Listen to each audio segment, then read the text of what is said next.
आज हम पढ़ाने जा रहे हैं क्लास 7th का Hindi first chapter 5। Chapter name है मिठाई वाला। इस चैप्टर को हम पेज नंबर 22 से 25 तक पढ़ चुके हैं। आज हम इसका पेज नंबर 26 पढ़ेंगे 3 से। आज अपने मकान में बैठी हुई रोहिणी मुरली वाले की सारी बातें सुनती रही। आज भी उसने अनुभव किया कि बच्चों के साथ इतनी प्यार से बातें करने वाला फेरी वाला पहले कभी नहीं आया, और वे अपने घर में बैठी हुई सोच रही थी उस फेरी वाले के बारे में कि आज तक कभी भी बच्चों से इतना प्यार करने वाला कोई भी फेरी वाला नहीं आया। फिर वह सौदा भी कैसे सस्ता बेचता है, भला आदमी जान पड़ता है। और उसके बारे में कहती है कि अपना सस्ता सामान भी देता है, वो बहुत ही अच्छा आदमी जान पड़ता है। समय की बात है, जो बेचारा इस तरह मारा मारा फिरता है, पेट जो न कराए सो थोड़ा। और उसके बारे में वो प्रायश्चित भरे बातें सोचती है कि बेचारा अच्छा आदमी है और समय की मार से वो ये सब करता है, पेट जो न कराए। इसी समय मुरली वाले का छिड़ स्वर दूसरी निकट की गली से सुनाई पड़ा। तभी वो मुरली वाले की आवाज़ सुनती है। बच्चों को बहलाने वाला मुरलिया वाला, वो बोलता हुआ आता है। रोहिणी इसे सुनकर मन ही मन कहने लगी, और स्वर कैसा मीठा है इसका। कहती कि इसका स्वर भी कितना मीठा है। बहुत दिनों तक रोहिणी को मुरली वाले का वह मीठा स्वर और उसकी बच्चों के प्रति वे स्नेह सिक्त बातें याद आती रही, और बहुत दिनों तक उसका मीठा स्वर और बच्चों के लिए इतनी प्यार भरी बातें उसको याद आती थी। महीने के महीने आए और चले गए, फिर मुरली वाला न आया। बहुत महीने बीत गए लेकिन मुरली वाला नहीं आया। धीरे धीरे उसकी स्मृति भी छीड़ हो गई और धीरे धीरे वो उसे भूल भी गई। चौथे पे आते हैं। 8 मास बाद, 8 महीने बाद, सर्दी के दिन थे। रोहिणी स्नान करके मकान की छत पर चढ़कर आजानुलंबित केश राशि सुखा रही थी। ठंडी के दिन थे। रोहिणी स्नान करके अपने मकान के छत पर जाकर अपने केश अपने बाल को सुखा रही थी। इस समय नीचे की गली में सुनाई पड़ा बच्चों को बहलाने वाला मिठाई वाला। तभी उसको सुनाई पड़ता है फिर कि कोई फेरी वाला बोल रहा है बच्चों को बहलाने वाला मिठाई वाला। मिठाई वाले का स्वर उसके लिए परिचित था। झट से रोहिणी नीचे उतर आई। वो उसके स्वर को पहचान गई, परिचित लगा, और वे तुरंत नीचे उतर कर आती है। उस समय उसके पति मकान में नहीं थे। उस समय उसके पति घर में नहीं थे। हाँ, उनकी वृद्धा दादी थी, उनकी दादी थी। रोहिणी उनके निकट आकर बोली, दादी, चुन्नू मुन्नू के लिए मिठाई लेनी है, जरा कमरे में चलकर ठहराओ। वे कहती हैं कि दादी, आप चुन्नू मुन्नू के लिए हमको मिठाई लेना है, आप कमरे में चलिए बाहर और उस मिठाई वाले को रोकिए। मैं उधर कैसे जाऊं? मैं उधर नहीं जा सकती, कोई आता ना हो, कोई आ जाएगा। जरा हटकर मैं भी चीख की ओट में बैठी रहूँगी। मैं जरा हटकर दरवाजे के पीछे खड़ी रहूँगी, बैठी रहूँगी। दादी उठकर कमरे में आकर बोली, ए मिठाई वाले, इधर आना। दादी आकर मिठाई वाले को रोकती हैं। मिठाई वाला निकट आ गया, बोला, कितनी मिठाई दूँ माँ? ये नए तरह की मिठाइयाँ हैं, रंग बिरंगी, कुछ खट्टी, कुछ मीठी, जायकेदार, बड़ी देर तक मुंह में टिकती हैं, जल्दी नहीं घुलती। बच्चे बड़े चाव से चूसते हैं। इन गुड़ों के सिवा एक खांसी भी दूर करती हैं, कितनी दूर। चपटी गोल पहलदार गोलियां हैं, पैसे की 16 देता हूँ। वो बताता है अपने मिठाई का, पूरा तारीफ करता है कि कुछ खट्टी, कुछ मीठी, जायकेदार, आपकी खांसी भी दूर कर देगी और बहुत देर तक मुंह में रहती हैं, घुलती नहीं हैं। ये मैं पैसे की 16 देता हूँ, एक पैसे में 16 देता हूँ। दादी बोली, 16 तो बहुत कम होती हैं, भला 25 तो देते। वो कहती हैं कि 16 बहुत कम है, हमको 25 दे दो। मिठाई वाला, नहीं दादी, अधिक नहीं दे सकता, इतना भी देता हूँ। यह अब तुम्हें क्या, खैर मैं अधिक न दे सकूँगा, मैं इतना भी दे रहा हूँ, अब इससे अधिक मैं नहीं दे पाऊँगा। रोहिणी दादी के पास ही थी। बोली, दादी फिर भी काफ़ी सस्ता दे रहा है, 4 पैसे की ले लो। यह पैसे रहे, और वो पैसे दादी को देती हैं और कहती हैं कि वो सस्ता दे रहा है, आप ले लीजिए 4 पैसे की। मिठाई वाला मिठाइयाँ गिनने लगा। 2 तो 4 की दे दो। दादी कहती है कि 4 की दे दो। अच्छा 25 नहीं सही, 20 ही दे दो। वे कहती हैं कि नहीं, 25 दोगे तो 20 ही दे दो। अरे हाँ, मैं बूढ़ी हुई, मोल भाव अब मुझे ज़्यादा करना भी नहीं आता। और वे कहती हैं कि मैं बूढ़ी हो चुकी हूँ, मुझे मोल भाव करने नहीं आता। कहते हुए दादी हंसती हैं। रोहिणी ने दादी से कहा, दादी, इससे पूछो, तुम इस शहर में और कभी भी आए थे या पहली बार आए हो? रोहिणी दादी से कहती है कि आप उनसे पूछिए कि पहली बार आए हैं या फिर कभी पहले भी आ चुके हैं, यहाँ के निवासी तो तुम हो नहीं।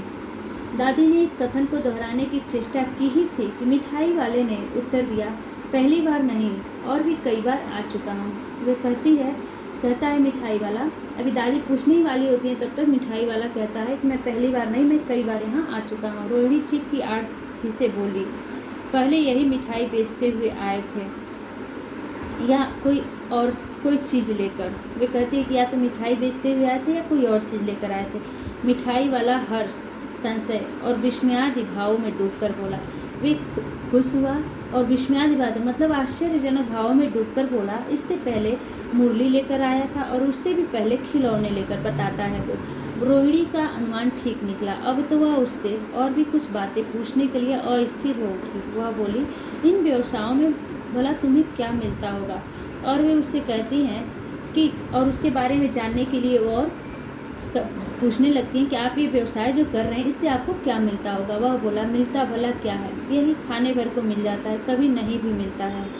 वो कहता है कि मुझे क्या मिलता है? कुछ नहीं मिलता है, खाने भर का किसी तरह मिलता है, कभी नहीं भी मिलता है, पर हाँ संतोष, धीरज और कभी कभी असीम सुख जरूर मिलता है, और यही मैं चाहता भी हूँ। कहता है कि मुझे संतोष मिलता है, मुझे धीरज और मुझे बहुत ही असीम सुख की प्राप्ति होती है जो मैं चाहता हूँ। सो कैसे, वह भी बताओ। तो रोहिणी तुरंत पूछती है कि कैसे आपको मिलता है, आप मुझे बताइए। आप व्यर्थ उन बातों को क्यों चर्चा करूं? उन्हें आप जाने ही दें, उन बातों को सुनकर आपको दुख ही होगा। वे कहता है कि आप इन सब बातों को छोड़िए, मैं क्यों चर्चा करूं, आप छोड़िए। आप सुनेंगी तो आपको दुख होगा, कष्ट होगा। जब इतना बताया है तो तब और भी बता दो, मैं बहुत उत्सुक हूँ, तुम्हारा हर्जा ना होगा, मिठाई मैं और भी ले लूँगी। और वो कहती हैं कि तुम्हारी बात जानने के लिए मैं बहुत उत्सुक हूँ, मुझे बता दीजिए, मैं आपका हर्जा नहीं होने दूंगी, मैं और भी मिठाई आपसे खरीद लूँगी। अतिशय गंभीरता के साथ मिठाई वाले ने कहा, मैं भी अपने नगर का एक प्रतिष्ठित आदमी था। मकान, व्यवसाय, गाड़ी घोड़े, नौकर चाकर सभी कुछ था। वे गंभीर होते हुए मिठाई वाले अपने बारे में बताता है कि मैं भी अपने नगर का एक सम्मानित व्यक्ति था। मेरे पास भी मकान था, व्यवसाय था, गाड़ी घोड़े, नौकर चाकर सब कुछ था। स्त्री थी, छोटे छोटे 2 बच्चे भी थे। बताता है कि मेरी पत्नी भी थी, मेरे 2 बच्चे भी थे। मेरा वह सोने का संसार था, बाहर संपत्ति का वैभव था, भीतर सांसारिक सुख था। स्त्री सुंदर थी, मेरी प्राण थी। बच्चे ऐसे सुंदर थे जैसे सोने के सजीव खिलौने, और वे अपने बच्चों को सोने के खिलौने, सजीव खिलौने से तुलना करता है। उनकी अटखेलियाँ के मारे घर में कोलाहल मचा रहता था, और उनकी खेल कूद से हमारे घर में कोलाहल मचा रहता था। समय की गति, विधाता की लीला, अब कोई नहीं है। और कहता है कि समय की गति है, ये प्रभु की लीला है कि अब हमारे घर में कोई नहीं है। दादी प्राण निकाले नहीं निकले, मैं मरना चाहा तभी भी मैं नहीं मर सका, इसलिए अपने उन बच्चों की खोज में निकला हूँ, और मैं अपने उन बच्चों की खोज में निकला हूँ। वे सब अंत में होंगे तो यहीं कहीं, और वे यहीं कहीं होंगे हमारे बच्चे। आखिर कहीं न जन्मे ही होंगे। उस तरह रहता, घुल कर मरता, और उस तरह अगर मैं रहता तो मैं घुट कर मर जाता। इस तरह सुख संतोष के साथ मरूंगा। इस तरह मैं बच्चों को मैं जो खिलौना बेचता हूँ उससे मुझे सुख संतोष के साथ मैं मरूंगा। इस तरह के जीवन में कभी कभी अपने उन बच्चों की एक झलक सी मिल जाती है। इस तरह के जीवन से हमें अपने उन बच्चों की झलक दिख जाती है, मिल जाती है। ऐसा जान पड़ता है जैसे वे इन्हीं में उछल कर हंस खेल रहे हैं। वे उन बच्चों में अपने बच्चे का परछाई देख रहा है कि हमारे जैसे बच्चे उसी में उछल कर खेल रहे हैं।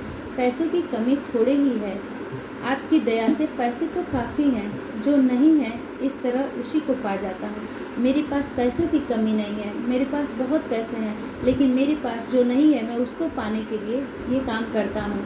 उनके पास बच्चे नहीं होते हैं, वो बच्चों के लिए खिलौने बेचकर बच्चों के बीच रहकर उस सुख को प्राप्त करना चाहते हैं। रोहिणी ने अब मिठाई वाले की ओर देखा, उसकी आंखें आंसू से तर हैं। इसी समय चुन्नू मुन्नू आ गए। रोहिणी से लिपट कर उसका आंचल पकड़कर बोले, अम्मा मिठाई मुझसे लो। यह कहकर तत्काल कागज की 2 पुड़ियाँ मिठाइयों से भरी मिठाई वाले ने चुन्नू मुन्नू को दे दी। और तभी ये सब बता रहे होते, तभी रोहिणी के दोनों बच्चे चुन्नू मुन्नू आ जाते हैं और लिपट कर उनसे मिठाई मांगने लगते हैं। तभी वो मिठाई वाला उन्हें कागज़ में मिठाई करके दोनों बच्चों को देता है। रोहिणी ने भीतर से पैसे फेंक दिए। मिठाई वाले ने पेटी उठाई और कहा, अब इस बार ये पैसे न लूँगा। दादी बोली, अरे अरे, ना अपने पैसे लिए जा भाई, दादी उससे कहती है कि तुम अपने पैसे लेके जाओ। तब तक आगे फिर सुनाई पड़ा उसी प्रकार मादक मृदुल स्वर में, बच्चों को बहलाने वाला मिठाई वाला, बच्चों को बहलाने वाला मिठाई वाला।